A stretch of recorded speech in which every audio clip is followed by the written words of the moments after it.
Empire hanté, c'est le titre de l'ouvrage publié par Yukari Kane sur Apple 3 ans après la mort de Steve Jobs. Pourquoi ce titre? Parce que pour l'auteur, la figure du fondateur défunt semble encore omniprésente dans l'organisation.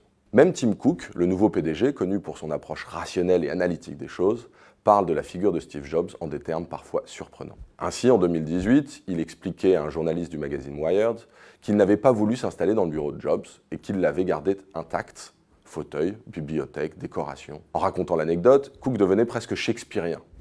On peut encore y sentir sa présence, dit-il. Des gens vont au cimetière pour penser à quelqu'un, je ne le fais pas souvent, mais moi, je vais dans son bureau. Le rationnel Tim Cook serait-il en fait un mystique? Un défunt peut-il avoir encore une influence sur l'entreprise à laquelle il a appartenu? Et plus généralement, pour la recherche académique, un acteur absent peut-il avoir des effets concrets sur une organisation sans présence physique? Le cas d'Apple ici n'a rien d'exceptionnel. Et pour pouvoir répondre à ces questions, il faut commencer par accepter un constat finalement assez banal.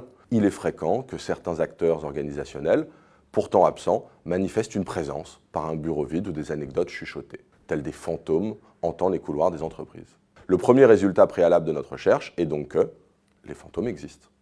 Ceci étant posé, l'article que nous avons publié avec Margot Leclerc ne parle pas de formes translucides couvertes d'un drap et flottant dans les airs. Par contre, nous offrons une grille de lecture pour rendre compte de ces figures absentes, dont les effets organisationnels restent bien concrets. Celle-ci repose sur 2 types de fantômes.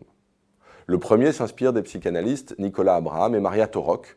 C'est celui du revenant épistémique, porteur d'un secret qu'il faudra décrypter pour espérer qu'il arrête de nous hanter. Le second vient de l'anthologie de Jacques Derrida, pour qui le spectre est l'incarnation d'une altérité, d'une présence qu'il faut savoir accueillir. C'est dans sa rencontre que nos valeurs et convictions se manifestent et se forgent.